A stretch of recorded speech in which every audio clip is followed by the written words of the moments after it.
안녕하세요 여러분, 요가해보리입니다. 그동안 잘 지내셨죠? 너무 오랜만에 요가원 혼자서 오픈하기 시리즈로 인사 왔습니다. 그동안 제가 연락을 진짜 많이 받았어요. 혼자서 요가원을 오픈을 준비를 하고 있는데 이 영상 보면서 도움을 많이 받았다고, 감사하다고, 혹은 또 이것저것 많이 여쭤보시려고 카톡 주시더라고요. 감사합니다. 잘 봐주셔서 감사해요. 제가 이 요가원 혼자서 오픈하기 시리즈 영상을 찍게 된 계기가 혼자서 요가원 오픈을 준비하다 보니까 진짜 정말 많이 힘들더라고요. 멘탈도 수없이 깨지고요. 그랬을 때 이제 뭔가 좀 도움이 되거나 참고할 만한 내용이 저처럼 혼자 하시는 분들에게 있었으면 좋겠다는 마음으로 시작을 하게 됐거든요. 그게 이루어지고 있는 것 같아서 진짜 뿌듯하고 마지막 영상을 찍는 그날까지 최선을 다해서 찍어서 올려보도록 하겠습니다. 꼭 도움이 되었으면 좋겠어요. 오늘은 그 직영공사에서 첫 번째 파트인 목공에 대해서 한번 이야기 나눠보도록 할게요. 그래서 목공 파트, 목공 파트는 이제 나무를 가지고 뭐였더라? 집을 짓거나 가구나 기구 등을 제작하는 과정을 뜻하는데요. 이 목공 작업을 해주시는 분들을 목수라고 합니다. 그래서 좋은 목수 사장님을 만나는 게 정말 중요해요. 왜냐면 이 목공이 공사 전체 중에서도 가장 기간이 길고 비용이 많이 들거든요. 그래서 정말 좋은 사장님을 만나는 게 진짜 큰 것 같아요. 그래서 저 같은 경우는 공사 기간이 총 12일이었는데요. 그 중에서 목공이랑 전기랑 페인트가 같이 진행이 됐고 이 세 가지 작업을 합쳐서 총 6일이 걸렸어요.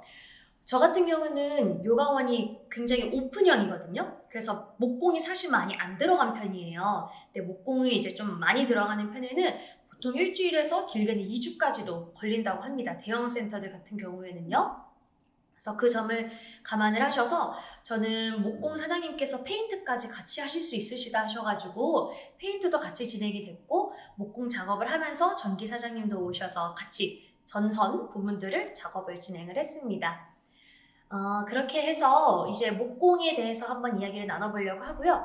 오늘 나눌 내용들은 제가 목공을 준비하면서 목공을 찾는 방법, 그 다음에 두 번째는 목공 업체와 미팅을 할 때 체크해야 될 사항들, 그 다음에 제가 이 업체를 선택한 이유, 그 다음에 네 번째는 목공 공사가 끝나고 난 느낀 점, 이렇게 네 가지 파트로 나눠가지고 설명을 한번 드려보도록 할게요. 이번 영상도 재밌게 보아주세요. 네, 그러면 목공을 찾는 방법부터 알려드리도록 할게요.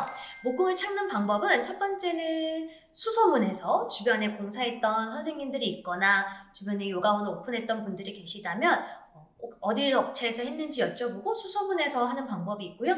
두 번째는 네이버에 검색하는 방법, 세 번째는 인기통, 네이버 카페 인기통을 이용하는 방법, 그리고 네 번째는 순고, 이렇게 이용할 수 있고요. 저는 네이버 블로그에서 검색을 한 후에 찾은 업체와 진행을 했습니다. 그리고 두 번째, 목공 업체를 미팅을 할 때 체크해야 될 사항들에서 얘기를 해볼게요. 첫 번째는 가능한 공사 일정. 우리가 공사를 이때 해야 하는데 업체 쪽에서는 목공 업체 쪽에서는 가능하신지 여쭤보셔야 하고요. 두 번째는 공사 내용. 저 같은 경우는 난 이렇게 공사를 하고 싶다, 이런 모양의 요가원을 만들고 싶다라고 손으로 직접 그려서 평면도를 그려서 드렸고요. 원하는 그런 부분들, 이런 디자인 디테일한 것들은 사진을 찾아서 같이 첨부해서 보여드리기도 했어요. 그 다음에 세부 견적서를 요구하시면 됩니다. 저 같은 경우는 어떤 제품을 쓰시고 어느 양을 몇 개나 쓰시는지 그런 것도 좀 디테일하게 적어달라고 말씀을 드렸어요. 제가 뭐 잘 알아서 그런 걸 찾아보겠다는 것보다 우리 요가원이 요런 것들로 만들어지겠구나, 한번 검색이라도 해보고 싶어서 부탁을 드렸고요. 그래서 뭐 어떤 판넬을 쓰시는지, 뭐 걸레바지는 뭘 쓰시는지 이런 것도 디테일하게 적어서 저에게 견적서를 주셨어요. 그 다음에 공사 인원 및 인건비 상세 내용을 말씀드렸습니다. 그래서 공사 때는 몇 명의 인원이 오시는지, 그리고 인건비는 얼마나 측정이 되는지, 그리고 뭐 간식이라던가 이런 뭐 부대 뭐 음료라든지 이런 것도 비용이 추가가 되는지 이런 것도 여쭤봤고요. 그다음에 엘리베이터가 필요하신지도 여쭤봤어요. 저희 같은 경우는 3층이어가지고 엘리베이터가 반드시 필요했고 보양 공사라고 해서 엘리베이터 안에 이렇게 기스나지 말라고 공사를 해주셔야 돼요. 근데 그것도 해주시는지 여쭤봤어요. 어떤 목수 사장님께서는 보양공사까지 같이 해주신다고 하신 분들도 계셨고, 제가 선택한 업체는 같이 하지 않는다고 말씀을 하셔서 관리사무소랑 얘기를 나눈 다음에 자체적으로 따로 보양공사를 진행을 했습니다. 그 다음에 현장 방문하셔서 미팅 가능한 날짜와 시간, 왜냐면 저는 네이버 블로그를 보고 업체와 컨택을 했기 때문에 우선 이러이러한 내용들과 우리 요가원의 그런 평면도를 먼저 제시를 해드렸고, 이제 이 정도 된다 했을 때 언제쯤 오셔서 직접 보고 하실 수 있는지 여쭤봤고요. 그래서 날짜를 정해서 같이 현장 미팅까지 진행을 했습니다. 그 다음에 결제 방법. 결제가 워낙 목공이 큰 금액이 들어가다 보니까 한 번에 풀로 결제를 해서는 안 돼요. 그래서 저 같은 경우는 그래도 목공 공사 중에서 좀 작은 편이었기 때문에 공사 시작할 때 50%를 결제했고요. 공사가 다 끝나고 난 후에 제 눈으로 다 확인을 하고 하자 없음을 확인한 다음에 나머지 50%를 결제를 했습니다. 그 다음에 작업 후 청소 유무, 목공 공사가 끝나고 나면 당연히 뭐 폐기물들이 굉장히 많이 나오죠. 이때 폐기물을 어떻게 처리하시는지 여쭤봤고요. 어떤 사장님은 본인이 직접 다 가져가시는 분들도 계셨고요. 저희 업체 같은 경우는 폐기물 업체를 저에게 소개를 해주셔서 끝나고 남은 불필요한 폐기물들은 폐기물 수거 업체에서 수거해 가도록 했습니다. 마지막은 AS 기간과 내용에 대해서 알려달라고 했습니다. 공사가 다 끝나고 나서 AS는 어느 정도까지 무상으로 해주시는지 여쭤봤고요. 통상적으로는 보통 1년을 많이 얘기하시더라고요. 그렇게 해서 이 사항들을 업체와 미팅을 할 때 이야기 나누었습니다. 자, 그 다음에 제가 선택한 목공 업체가 있죠. 그 업체를 선택한 이유에 대해서 말씀을 드려볼게요. 저는 총 5군데의 업체와 이제 컨택을 해보았는데요. 그 중에서 이 업체가 가장 마음에 들었던 이유는 피드백이 굉장히 빨랐어요.